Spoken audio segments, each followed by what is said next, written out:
মোদী সরকারের শোচনীয় পরাজয়। সরকার যদিও তারা গঠন করেছে, কিন্তু মনে রাখতে হবে it is a weaker government. এটা দুর্বলতম একটা সরকার অতীতের সরকারের চাইতে।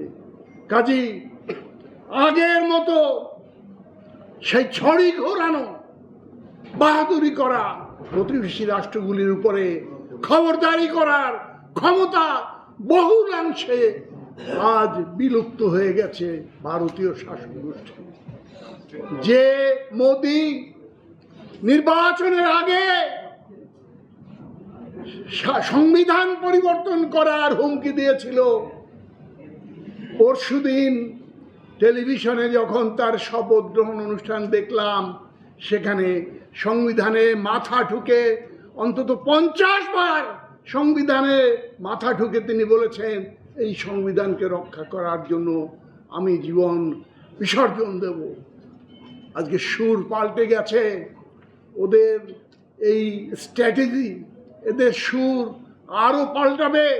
শুধুমাত্র আজ আমরা ঐক্যবদ্ধভাবে বাংলার মানুষ যদি আমাদের গণতান্ত্রিক সংগ্রাম এবং সার্বভৌমত্বের সংগ্রাম, এখানে কয়েকজন বক্তা চমৎকারভাবে বলেছেন যে বাংলাদেশের আজকের গণতন্ত্রের সংগ্রাম বিচ্ছিন্ন কোনো ঘটনা নয়, আমাদের সার্বভৌমত্ব সংগ্রামের সাথে এক এবং অভিন্ন হয়ে গেছে। তাদেরই কথার পুনরাবৃত্তি করে আমি আমার বক্তব্য শেষ করতে চাই যে বাংলাদেশের আগামী দিনের সংগ্রাম ইনশাআল্লাহ জয়যুক্ত হবেই, এবং ওই দাঁত খিঁচানো পররাষ্ট্রনীতি আমাদের প্রতিবেশী রাষ্ট্রের বহুলাংশে দুর্বল হয়ে গেছে। আগামী সংগ্রামে আমরা জয়যুক্ত হবই ইনশাআল্লাহ।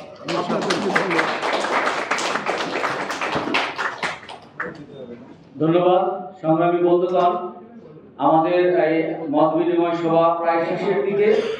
এখন বক্তব্য রাখার পরে আমাদের সভাপতি বক্তব্য রাখবেন।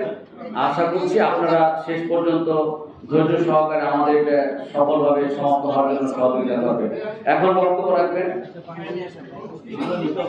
বাংলাদেশ জাতীয়তাবাদী দল বিএনপির সংগ্রামী মহাসচিব জনগণ